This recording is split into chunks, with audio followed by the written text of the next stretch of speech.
Tell me whose wheelchair this is. I know you've been real quiet with me. I feel like We're delighted you're here. Oh, same. Casey Nolan, a popular Urbex YouTuber that goes by the name MindSeed TV, alongside his friend, set out one night to explore several cabins buried deep in a place known as the Black Forest, rumored to be the last known home of a witch accused of abducting children decades ago. They went looking for answers, but what they found was far worse than they could have imagined. 20 feet. I can't see the ground between us right now. Yeah, they just go up and up. A lot of stars too, because there's no city lights or anything. Yeah. Hope we're still going the right way.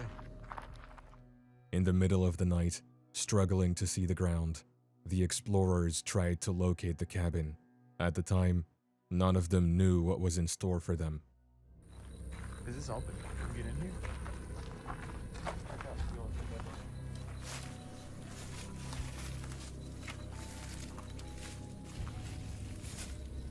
Hello?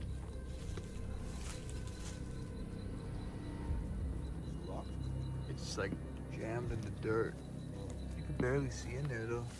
When they reached the first cabin, they found it barricaded. They started brainstorming ways to enter, but when they couldn't find one, they left that cabin and decided to look for one that was more accessible. As they approached the third cabin, they saw something very unsettling. It's got bomb back. Okay, this one's kind of awesome too. Yo. What the fuck is that?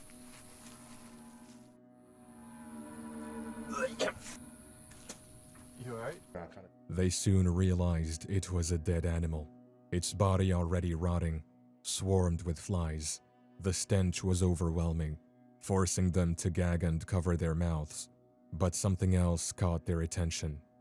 It's like a fucking shank. Where? Oh my god. Look at that. What the fuck? That's like a fucking homemade little dagger. Yeah. Dude, that's fucking disgusting. Regardless. Fucking stinks a little. There's flies all over here. Next to the carcass was a crude weapon, a hand-carved wood with a twine-wrapped handle, a homemade dagger, which presumably had been used for some sort of animal sacrifice. The door to the cabin next to the carcass wasn't barricaded, so they hesitantly entered.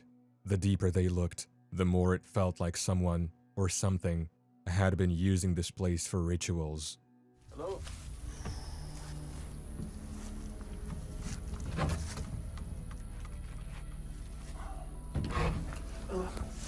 Hello?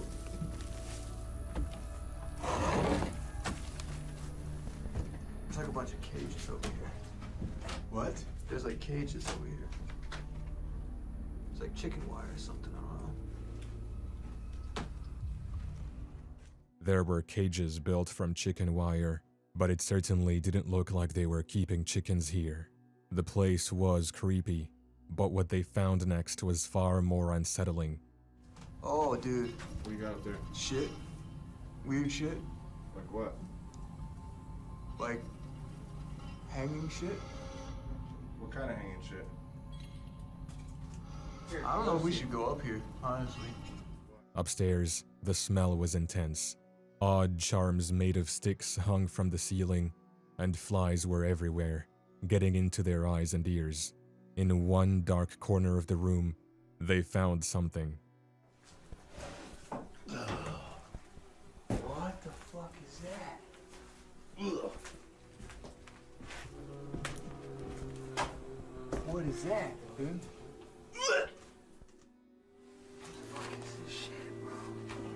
Dude, I can't look at it. What is it? It's like meat. What the fuck? What is that? Cole, What? you gotta see this shit, I dude. don't want to see this shit.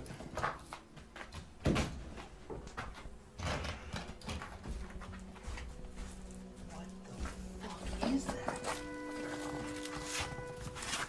Dude, I might actually. Maybe we shouldn't hang out here too long. Oh my god, dude. Yeah, let's just think about what Let's we're go doing. outside for a sec. There were several unidentifiable remains, decaying and surrounded by swarms of insects.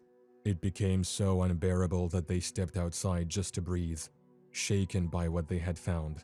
When they returned, they decided to use a device called a spirit box to see if they could hear anything paranormal, but nothing could have prepared them for what followed.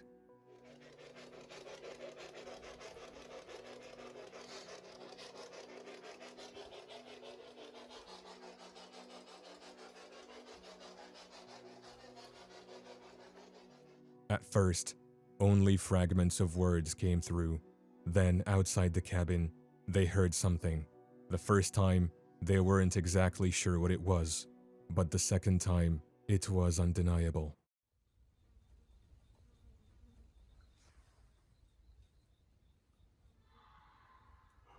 Yeah, that was...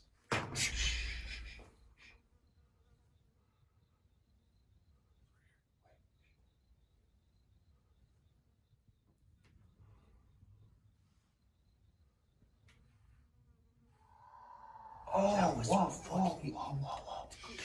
It's getting closer. Yeah, kill the light for a second. Hearing screams in the middle of the woods, especially at night, would creep anybody out. They were clearly frightened, and after the third and fourth scream, they turned their lights off because it felt like whoever screamed was getting closer, like it was after them. They tried to stay silent, but the next scream sounded like it was right outside the cabin. Kill the light for a second.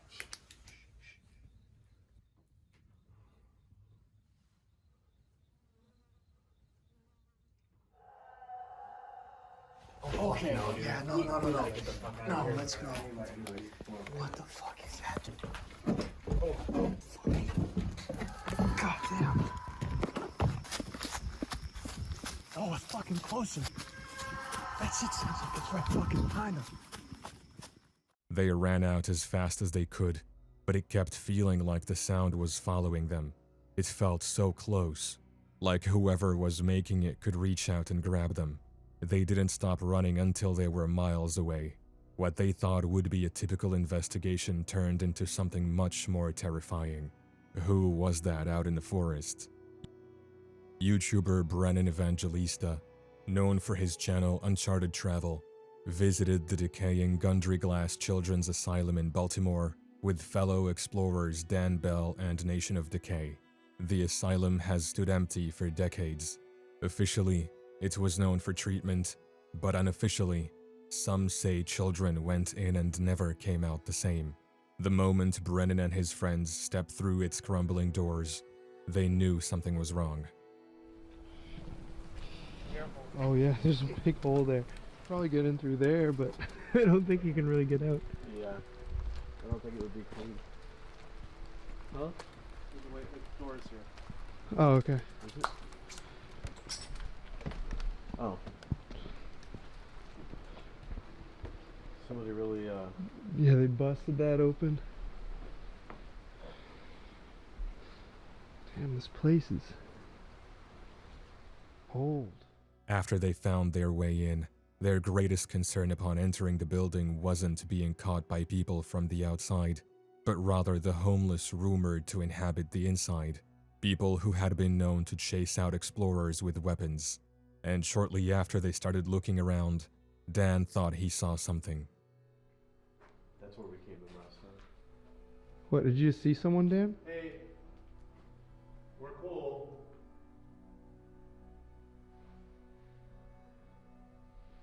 We're just taking pictures.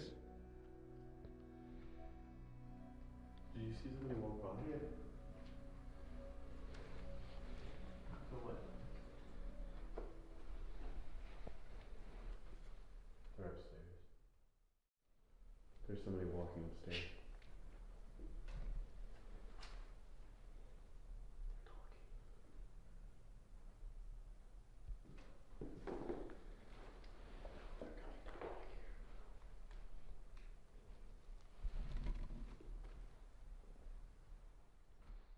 They kept looking around, only finding boxes of decorations, blankets, and old pipework.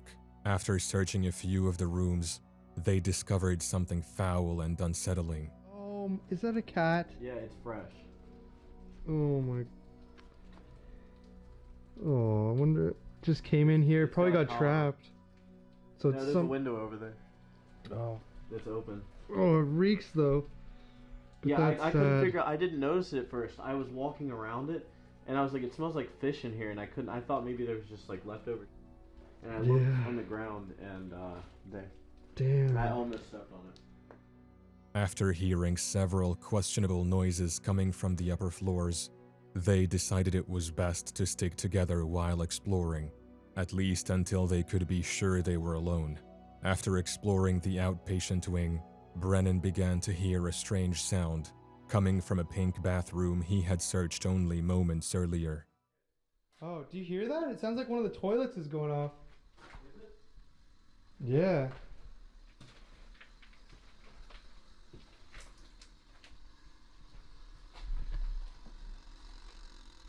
Oh no, it's a timer. What the?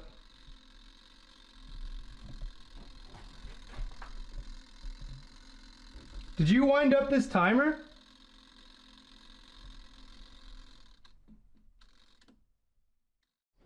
Damn.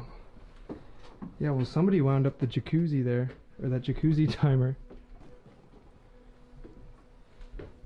That is too creepy. Yeah, wait for this. The fact that none of them had touched it made them start to suspect someone else was there. When they went back to the foyer, they told Dan about the timer and the doors upstairs. Dan was very interested. He wanted to see it for himself, but on their way back, something stopped them in their tracks. You said you found another dead cat? Yeah. They put a flower with it? Yeah, that's what I'm saying. Damn, that's Is messed this up. somebody killing cats and just... I don't think so. While they were trying to process why there was another dead cat, they came to another disturbing realization. Because how else would it have gotten up here? That door. It wouldn't have been able to move the door. Wait, was the door closed? Yeah, it wouldn't have been able to move this door. Oh yeah. That's the only way into this section? Yeah. Are there any open windows or? Nothing that a cat, it's all boarded up. I've been through this whole section. This door. No! No. The door just opened by itself. No. Which one? That door just opened by itself. That door just opened by itself. One thing I didn't notice about this door. Oh yeah, the door's wide open. Yeah, it opened and it doesn't close. That door doesn't move. It has to be pushed. Like try to close it. I just saw the door move. That door? Yeah, the dolls moved around in that room over there. Yeah, swear to God, they're moving. They're in different places Yeah, I than when don't we were like just this. there. I don't. Why did you not bring them out? What? I'm not touching that. It's moving around. Oh my Dan. God. Oh my God. Why are you gonna go grab it? Dan, look. I'm not sitting there. Yeah, you're getting big readings over here, Dan. I wonder why. When they went in to review the scene again, what they saw was difficult to explain. Dan, those dolls are in a completely different place from when we last saw them. See how it's over by the wall now? It was over by the closet before. You guys probably kicked it when you were looking in the No, door. Dan. I'm pretty sure I would have known if I kicked a doll. There was no way I kicked I mean, I'm gonna have to review the footage, but I'm pretty sure that doll was up there. There's no way I kicked it 2 feet. After trying to find a logical explanation for what happened, Dan later came to the conclusion that the place must be haunted. Do you hear the woman? Do you hear the woman again? Let's go grab. But that door's moving though. So that's also a hot Look, spot. the place is haunted. But who or what was killing those cats? Were there people living inside the walls, preying on neighborhood pets? Or was it something else entirely? Adam Mark Explores traveled to Scotland to investigate the decaying Central Hotel. This once grand Victorian-era structure, erected in 1898, had stood for decades as a beacon of luxury, but over the years, its reputation shifted from opulence to something far more chilling. Whispers spread of mysterious disappearances, and restless spirits condemned to wander its halls for eternity. Many feared the unseen forces said to linger within its walls, but Adam went there alone to see what, or perhaps who, still remained inside. But what he met instead was something that made him question whether he had stepped into a hotel or a hunting ground. So straight away, reception area.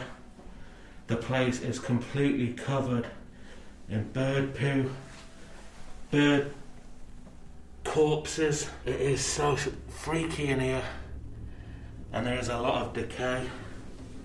But like we said, reception, bird poo, and the stairs here.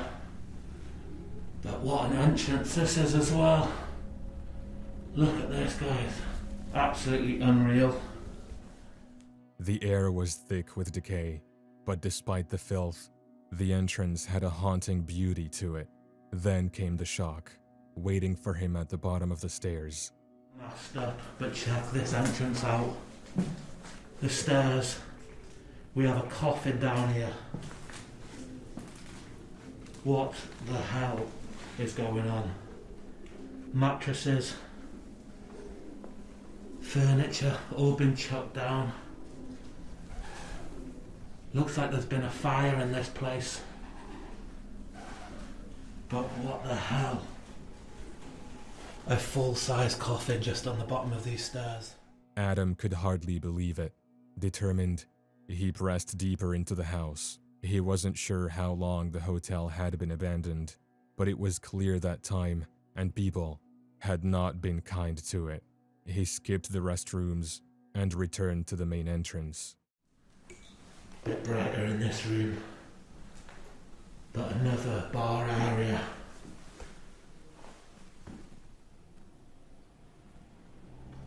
Hello?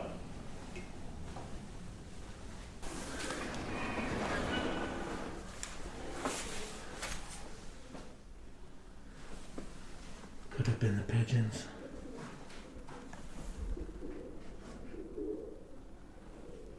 Hello?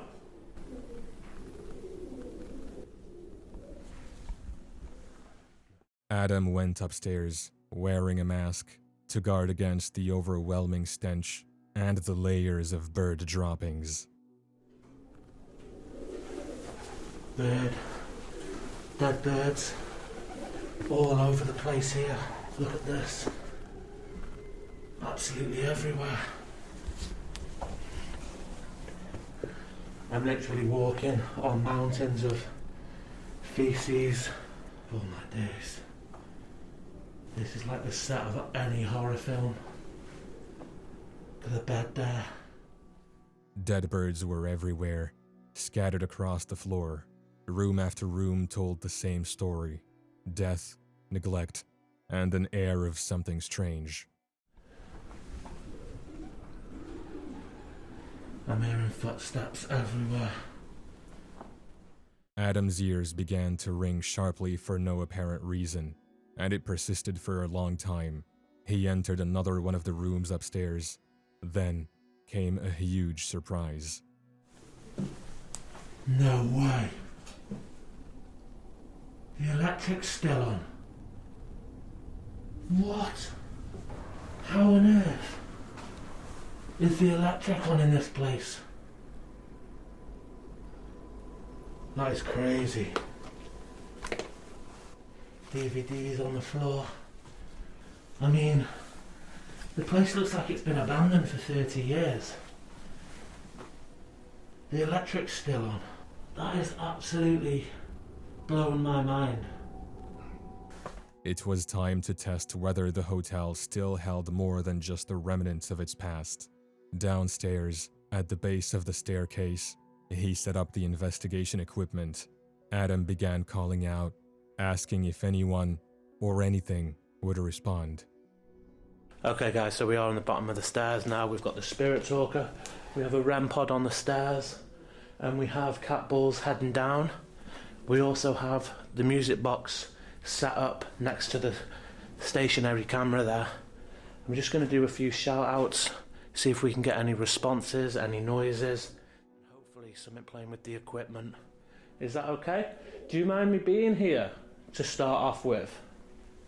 Can you set that red light again for me, please? It'll just change colours. It'll go to blue, green, yellow. Thank you.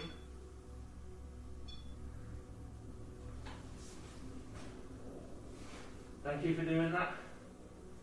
Can you do it one more time? Really appreciate. There you go. The spirit talker began producing words, but when Adam asked why the coffin was there, Can you tell me why this coffin's here? That is very strange.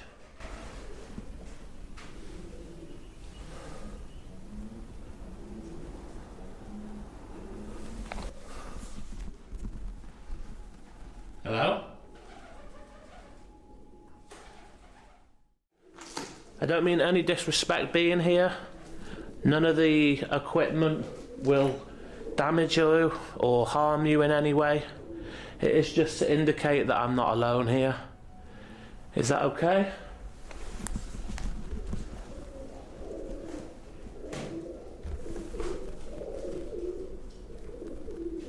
If you'd like to... Oh. Many deaths. Many deaths. to demonstrate, Adam explained how each device worked. The music box would play when something passed in front of it.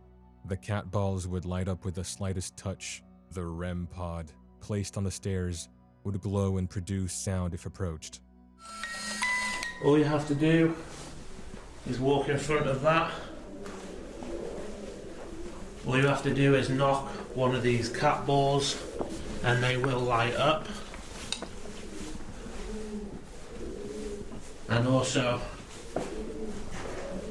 just go towards this REM pod. Michael. The equipment stayed quiet.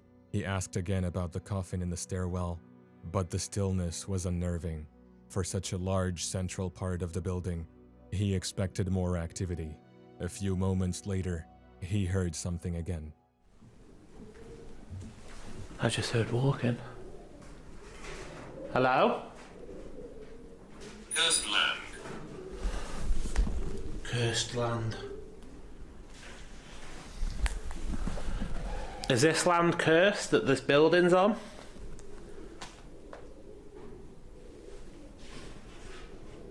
The fuck was that? At this point, Adam was certain someone or something was there, and the next thing he heard confirmed it.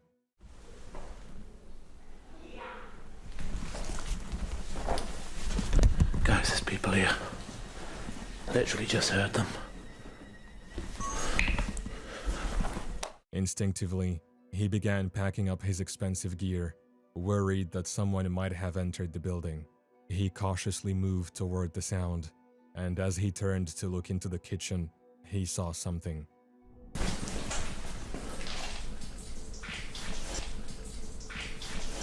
Before leaving, he decided to try one last experiment.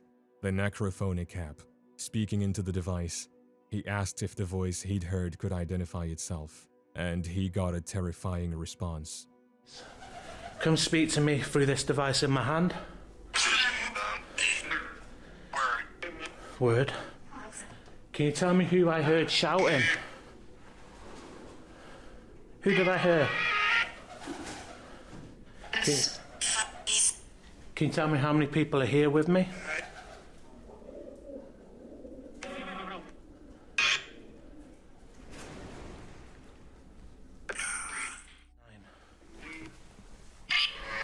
Can you tell me why you're still here?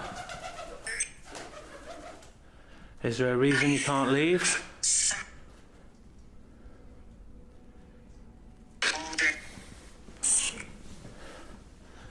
How long have you been here? His final request was for a loud knock or bang, just to confirm their presence. Sometimes, you need to be careful what you wish for.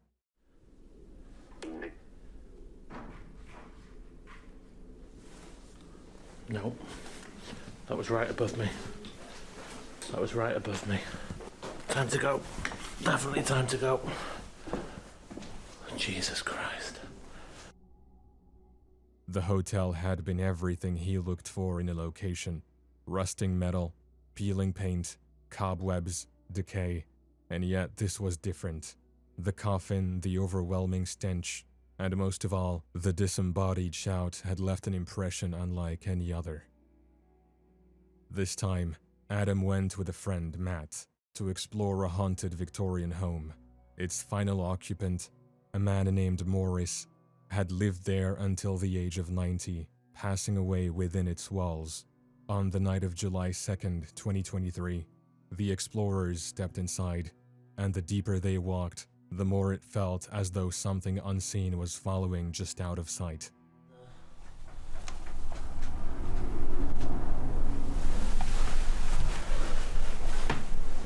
It's the fella that lived here. Like we were saying, it's eerie in here, isn't it? Yeah, it's definitely got like a weird feeling in it.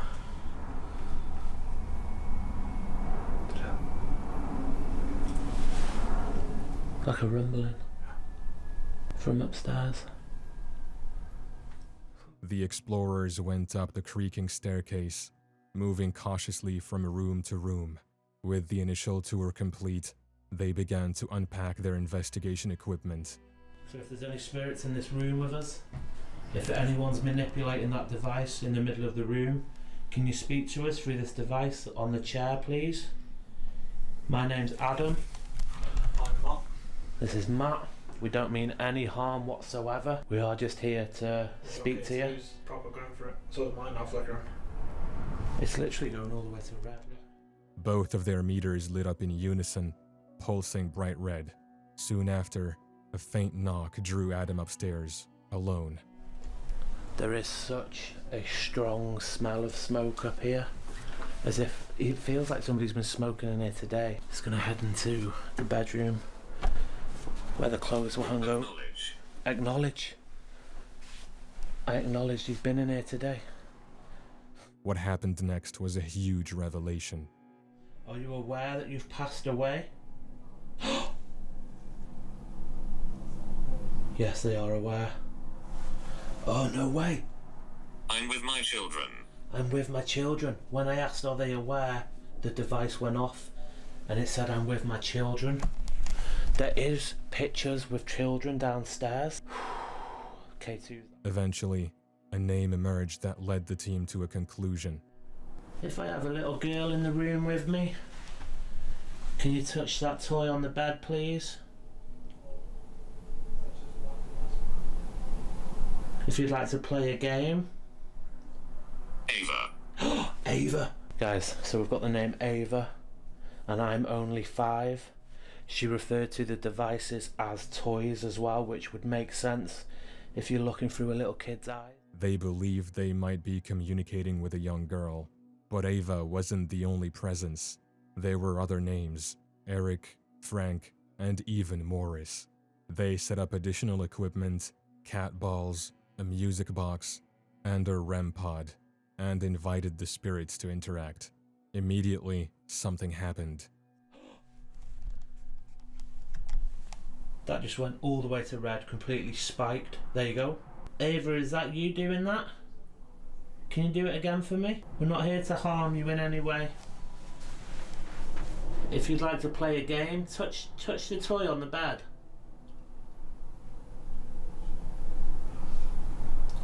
Are you scared? Do we scare you being in the house? Oh, Eric now. Eric. Okay guys, so I feel like it's time to set up some other equipment. Seems as if we have a child in the house, a little girl named Ava. Possibly older spirits are in Eric and Frank. And I think we need to go down and see what Matt's caught. What have you had? While they were still trying to piece things together, something terrifying occurred. What was in the cupboards, man? Hey. Did you hear that? No, what was it? I just had a noise through that, like something falling.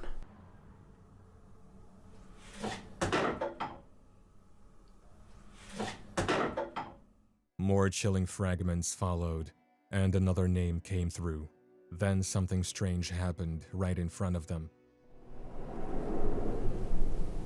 Amelia. No, the fuck. Amelia. No, the fuck. Just shook. Please tell me that shows on that camera. Go forward. Go Go forward. forward. Mate, I should have got that on camera. I should have got thing that. shot? The whole thing just moved. I just watched it. So I was getting a feeling like something was like in my pocket. So when that just said, was it Amelia? Yeah. They began a more serious conversation. Can you tell us who was murdered in this house? I can. Yeah. Was it a male or female? You okay? That does sound like you, okay? Men.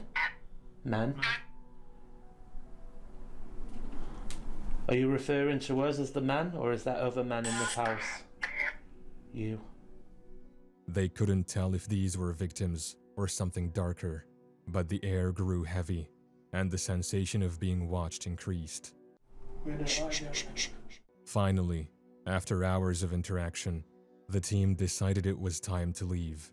As they stepped back into the cold night, they knew they'd uncovered only part of the home's story, and that whatever lingered there would still be waiting in the shadows. Some say exploring abandoned places in daylight is already tempting fate, but at night, after the clock strikes 3, the line between the living and the dead blurs, and that's when the walls remember every scream and whisper it back to you.